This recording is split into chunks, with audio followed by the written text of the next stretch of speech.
Hello, good morning students. आज मैं फिर आपके सामने ऑनलाइन उपस्थित हूँ। आज फिर मैं लेसन 1 की 3rd क्लास लेकर आया हूँ, पार्ट 3। आज हम पढ़ेंगे आवर्तबीजी पादपों में कायिक जनन कि आवर्तबीजी पादपों में कायिक जनन कैसे होता है, कायिक जनन क्या है और कितने प्रकार का होता है। सबसे पहले हम कायिक जनन की परिभाषा पढ़ेंगे कि जब पौधे की उत्पत्ति बीज के अलावा पादप के कायिक भागों से होती है, कायिक भागों से होती है, उसे कायिक जनन कहते हैं, उसे कायिक जनन कहते हैं। तो इसमें कायिक भागों से उत्पत्ति होगी। कायिक भागों को क्या कहते हैं? इस कायिक भागों को प्रवर्ध कहते हैं।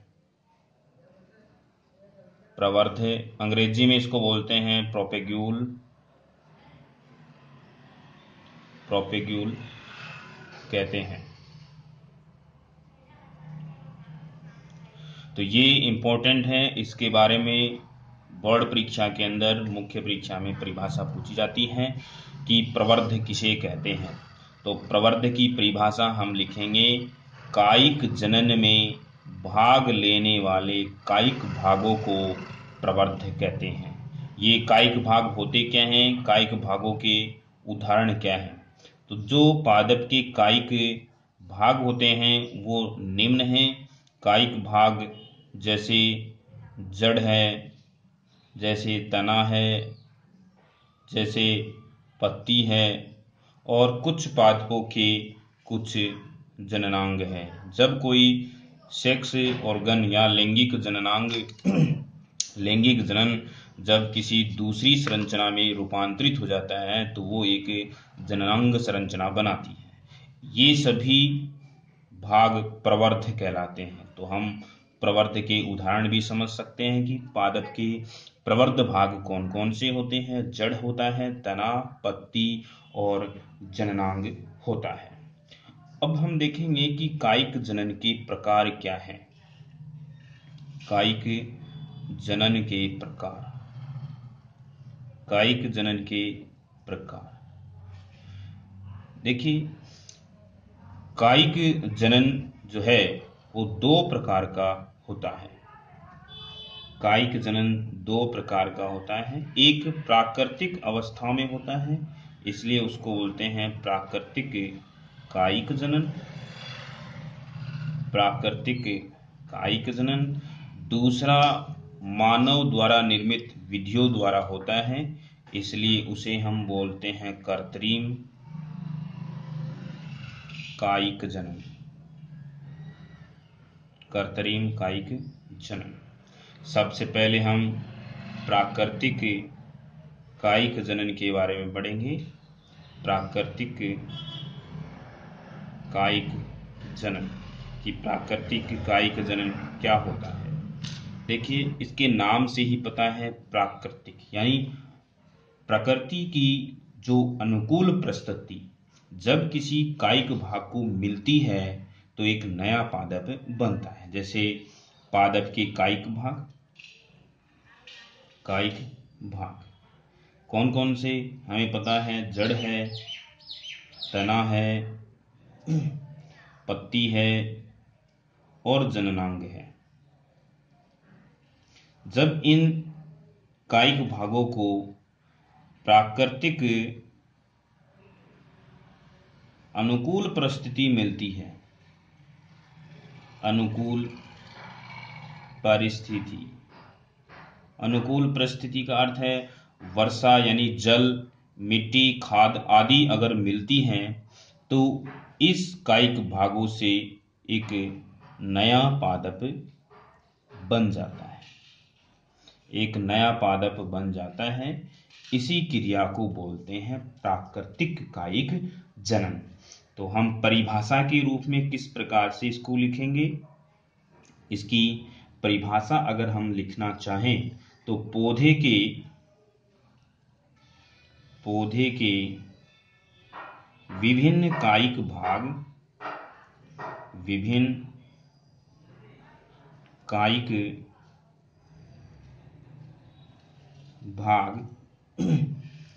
भागों द्वारा प्राकृतिक अनुकूल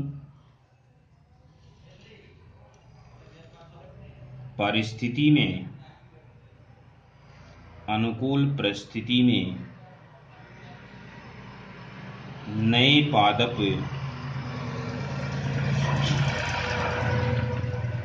बनने की क्रिया प्राकृतिक कायिक जनन कहलाता है। प्राकृतिक कायिक जनन कहलाता है। तो ये इसकी परिभाषा हो गई।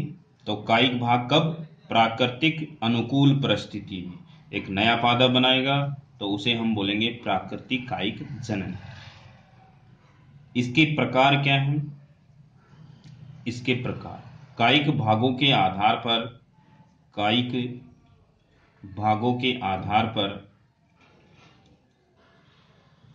पर अनेक प्रकार का होता है। अनेक प्रकार का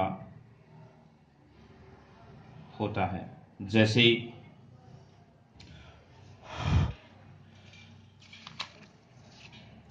जैसे पहला है तनों द्वारा। सबसे पहले हम कायिक भाग तने द्वारा हम पढ़ेंगे। तो इस कायिक जनन में जो रूपांतरित तना होता है, रूपांतरित तना वह जनन में भाग लेता है। जनन में भाग लेता है। जैसे पहला रूपांतरित भाग है प्रकंद। अंग्रेजी में इसको बोलते हैं राइजोम। भूमिगत जो तना होता है उसको प्रकंद कहते हैं। भूमिगत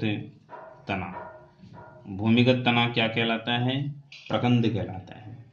तो इस प्रकंद पर एक कलिका पाई जाती है जिसको बोलते हैं अपस्थानिक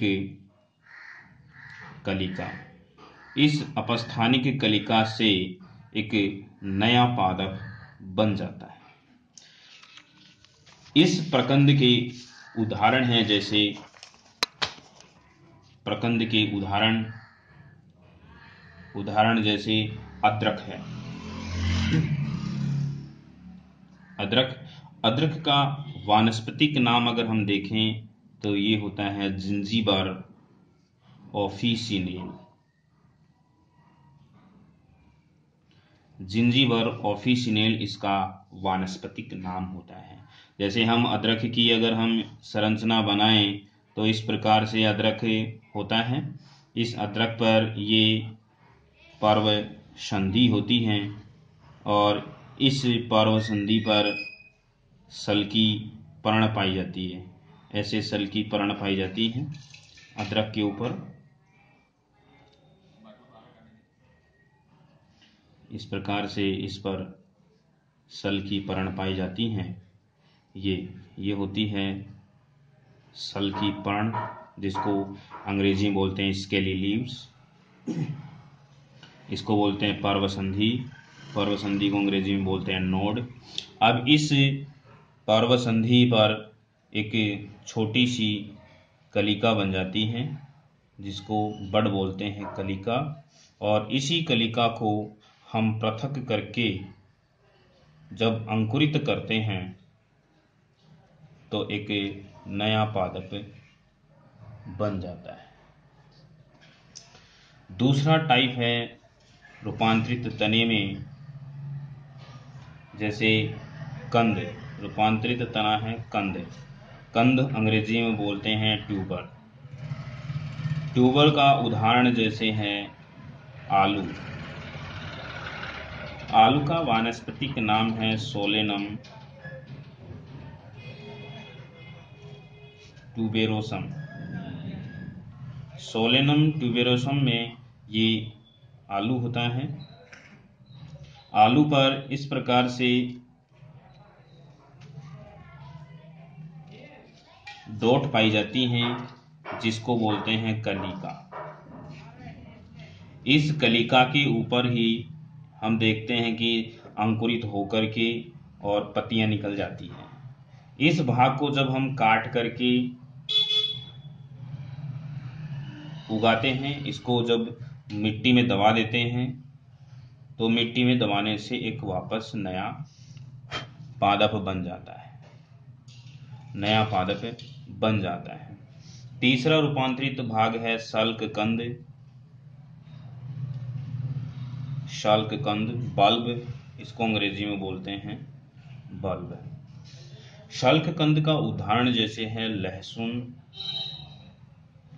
लहसुन का वानस्पतिक नाम है एलियम सेटाइवम। Allium sativum. तो एलियम सेटाइवम के अंदर लहसुन की एक कली जो है, उस कली को उगा करके एक नया पादप बन जाता है। डी रूपांतरित भाग है घनकंद। घनकंद को अंग्रेजी में बोलते हैं कॉर्म। कॉर्म का उदाहरण जो है वो है अरबी। जैसे अरबी का वानस्पतिक नाम कोलोकेशिया, कोलोकेशिया एस्कुलेंटम या एस्कुलेंटा, कोलोकेशिया एस्कुलेंटा जैसे ये अरबी होती हैं। इस पर भी इस प्रकार से पर्वसंधि होती है, इस पर भी ये इसके लिए लीव्स पाई जाती हैं, सल्की पर्ण, और ये सल्की पर्ण है। इस पर्वसंधि पर छोटी सी कलिका बन जाती हैं और इस कलिका को जैसे ही अंकुरित करते हैं तो एक नया पादप बन जाता है, नया पादप बन जाता है।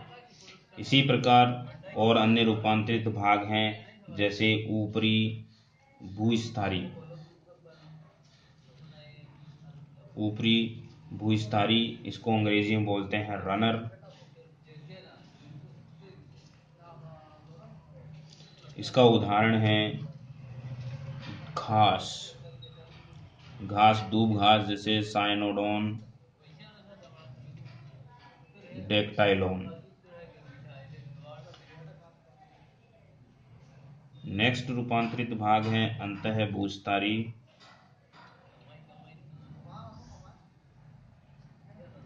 अंतःभूस्थारी को बोलते हैं सुकर। उदाहरण जैसे हैं इसका पोदीना। पोदीना है मेंथा, बोटनिकल नेम मेंथा स्पिक्टा। स्पिक्टा इसका वानस्पतिक नाम है। और नेक्स्ट है भूस्थारी। भूस्थारी को अंग्रेजी में बोलते हैं स्टोलन। स्टोलन का उदाहरण है स्ट्रॉबेरी। ये इसका वानस्पतिक नाम स्ट्रॉबेरी। तो ये सभी भाग तने के रूपांतरित भाग हैं जिससे कायिक जनन में भाग लेते हैं। अब हम देखते हैं कि जड़ द्वारा, दूसरा है जड़ द्वारा, कि जड़ द्वारा किस प्रकार से कायिक जनन होता है। जड़ द्वारा में एक होता है जो काष्ठीय पादप होते हैं। काष्ठीय पादप की जड़ों से, काष्ठीय पादप जैसे उदाहरण है नीम। नीम की जड़ को काट करके कहीं उगाने से एक नया पादप बन जाता है। इसका वानस्पतिक नाम है अजाडिरेक्टा इंडिका। अजाडिरेक्टा इंडिका इसका वानस्पतिक नाम है।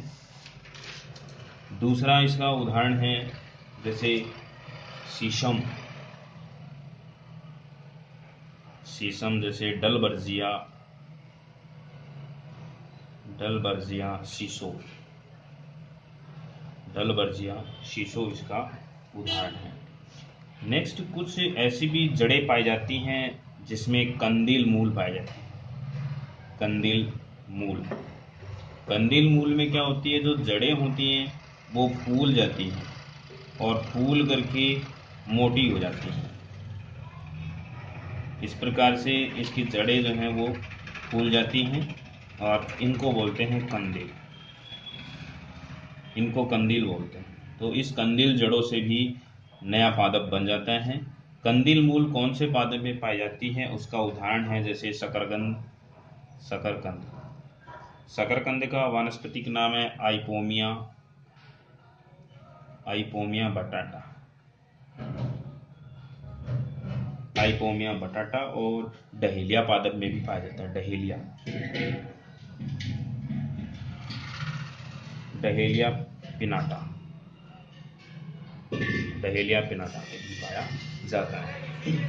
तीसरा हम भाग देखेंगे कि पत्ती द्वारा, पत्ती द्वारा भी होता है। पत्ती में क्या होगा कि जैसे उदाहरण है, उदाहरण जैसे पत्थर चट्टा, पत्थर चट्टा। पत्थर चट्टा में क्या होता है, जो पत्ती होती है ये इसकी मध्य सिरा है और ये सिराएं हैं। इसकी लीफ जो किनारे होते हैं, पर्ण किनारे, ये है लीफ मार्जिन, पर्ण किनारे, इन पर क्या होती है, कलिका, अपस्थानिक कलिकाएं निकल जाती हैं और अपस्थानिक कलिकाओं से एक नया पादप बन जाता है। तो ये पत्ती की पर्ण शीर्ष पर पाए जाते हैं। दूसरा है बिगोनिया, बिगोनिया, बिगोनिया पादप के अंदर जो पत्ती होती है, इस बिगोनिया पादप की पत्ती के अंदर यहाँ पर इसकी पर्ण ग्रंथ के सिरे पर यहाँ से अपस्थानिक कलिकाएं निकलती हैं और जो शिराएं होती हैं उनसे अपस्थानिक कलिकाएं निकलती हैं। फिर इन्हीं से यहाँ से इसको काट करके भूमि में लगाने से एक नया पादप बन जाता है। चौथा भाग जो है वो जन्नांगों द्वारा, जन्नांगों द्वारा, जन्नांगों द्वारा। जन्नांग क्या होता है कि कुछ पादपों में जो पुष्प कलिकाएं होती है ना, कुछ पादपों में पुष्प कलिका, पुष्प कलिका वह बहुकोशिक संरचना में बदल जाती है, बहुकोशिक संरचना में बदल जाती है, जिसे पत्र पर कलिका कहते हैं, जिसे पत्र पर कलिका, अंग्रेजी में इसको बोलते हैं बल्बिल, पत्र पर कलिका कहते हैं। यह पत्र पर कलिका ही जनन में भाग लेती है और एक नया पादप बनाती है। उदाहरण जैसे अगेव, अगेव के अंदर क्या होता है कि ये इसकी मांसल पत्तियां होती हैं, ये इसकी मांसल पत्तियां होती है, इसकी जड़ें होती हैं, मांसल पत्तियों से और ये पुष्प ग्रंथ निकलता है और पुष्प ग्रंथ पर ये पुष्प कलिकाएं जो हैं वो इस बल्बिल में बदल जाती है। तो ये इसकी बल्बिल है, ये बल्बिल में बदल जाती है। तो ये बल्बिल यहाँ से हटा करके मिट्टी में दबाने से एक नया पादप बन जाता है। तो इस प्रकार एंजियोस्पर्म पादप में प्राकृतिक कायिक जनन कायिक के विभिन्न भाग जड़, तना, पत्ती और जन्नांगों द्वारा होता है, जिसके विभिन्न उदाहरण है। नेक्स्ट क्लास में हम पढ़ेंगे कि जो कृत्रिम कायिक जनन है वो क्या होता है, कितने प्रकार का होता है, कौन कौन सी विधियों द्वारा होता है। तो नेक्स्ट क्लास में फिर मिलेंगे कृत्रिम जनन के द्वारा। धन्यवाद।